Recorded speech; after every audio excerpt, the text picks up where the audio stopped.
नमस्कार, मैं प्रिया शुक्ला अपने देहाती लोकगीत चैनल में आप सबका स्वागत करती हूँ। आज हम लेकर आए हैं दोनों बहनें एक प्यारा सोहर गीत है, बहुत ही पुराना। ये दादी का सोहर गीत है। बहुत याद करने के बाद हमें याद आया और हमने लिखा और आप लोगों के सामने पेश करने चल रही हूँ। और बचपन में ही बेटी की शादी हो जाती है और ससुराल से आने के बाद क्या क्या दुख है, क्या क्या दुख झेली हैं बेटी, वो अपने पिताजी से कह रही हैं। तो वीडियो को आप लोग फुल वॉच करेंगे तभी समझ में आएगा। और सोहर गीत आप लोग जिस तरह से आशीर्वाद दे रहे हैं ऐसे ही आशीर्वाद आप लोग बनाए रखें हमारे चैनल पे। बहुत बहुत धन्यवाद। चलिए आप लोग सुनिए और खूब गाइए। काऊ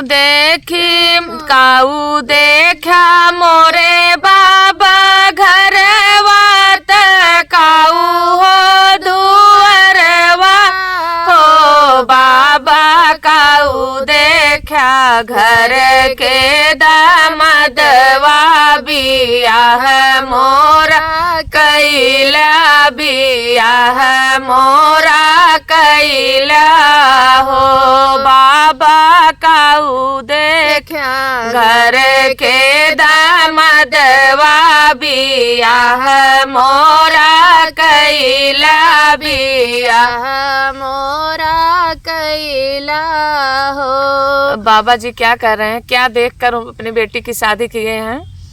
ऊंचे में देखे महलिया, चंदना के मड़ी लागी, चंदना के मड़ी लगी हो। बेटी दुआरा पे बाग बगीचा, बियाहवा तोहरा कैले, बियाहवा तोहरा कैले हो।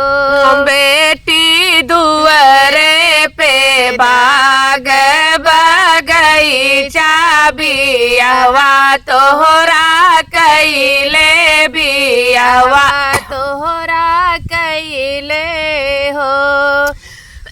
घरवा के नैया बाबा निहल बाटई, ओ राउनी नाचू आई, ओ राउनी नाचू आई हो बाबा, दुआरे के बाग बगीचा, तपति औना बिहसई, तपति औना बिहसई हो बाबा, दुआरे के बाग बगीचा, तपति औना बिहसई, तपति औना बिहसई हो। शोभवा के हेरे बेटी ससुर, घरवा के सासु, घरवा के सासु हो। बेटी 12 बरिस कई लड़कवा, बियाह तोहरा कैले, बियाह तोहरा कैले हो। बेटी बरहई बरिस कई दामदवा, बियाह तोहरा कैले, बियाह तोहरा कैले हो। बेटी बरह बरिस के दामदवा, बियाह तोहरा कैले, बियाह तोहरा कैले न हो। बेटी ससुर न बाबा यऊ बपवात, सासु न मायरित, सासु न माय।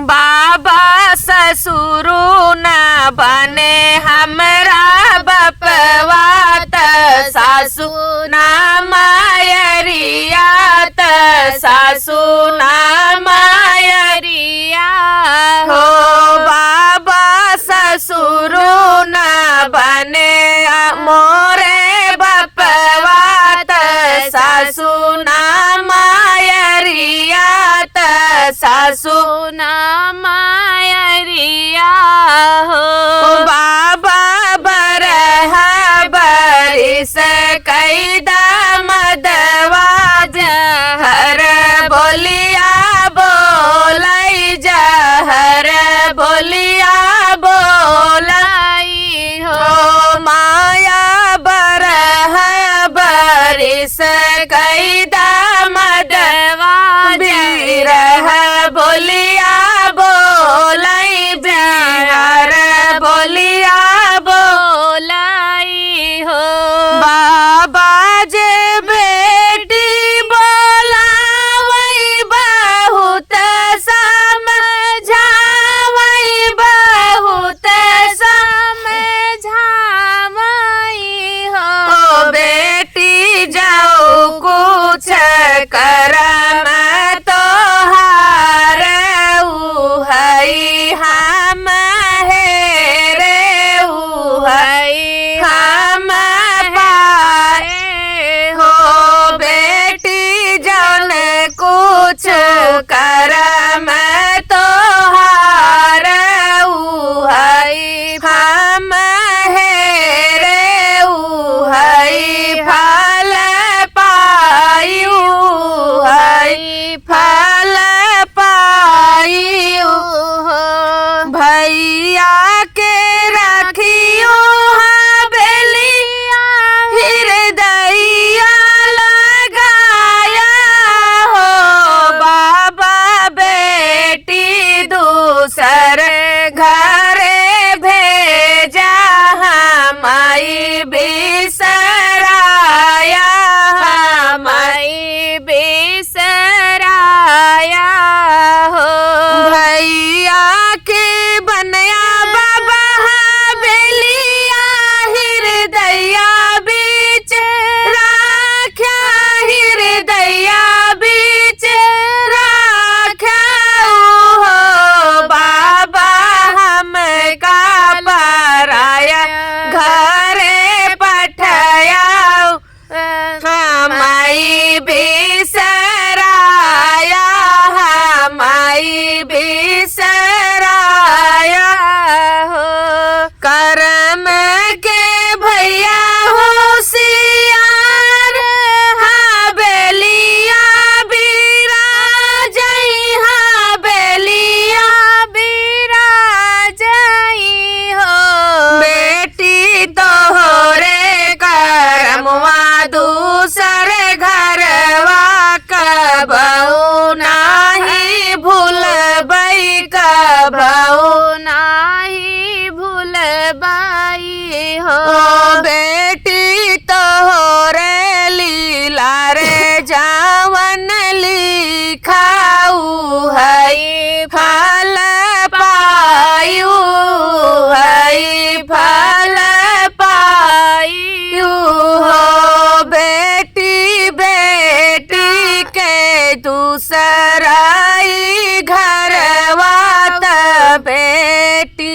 पराई धन बेटी पराई धन हो काऊ तू देखा मोरे बाबा त काऊ तू दुआरे बात काऊ देखा दुआरे हो बाबा काऊ देखा घर के दमदवा बियाह कई आया बियाह कई आया हो बहुत बहुत धन्यवाद। ये था बेटी और पिताजी का नोक झोंक, क्योंकि पहले के ज़माने में बेटियों की शादी बहुत जल्द हो जाती थी और जल्द, तो पिताजी ऊंची हवेली देखते थे, बाग बीरो और खेत बारी ये सब देखकर शादी कर देते थे, और बेटी क्या क्या अंदर झेल रही हवेली के अंदर इससे उनको मतलब नहीं रहता था। लेकिन अब ऐसा नहीं है, अब बिल्कुल ज़माना बदल गया।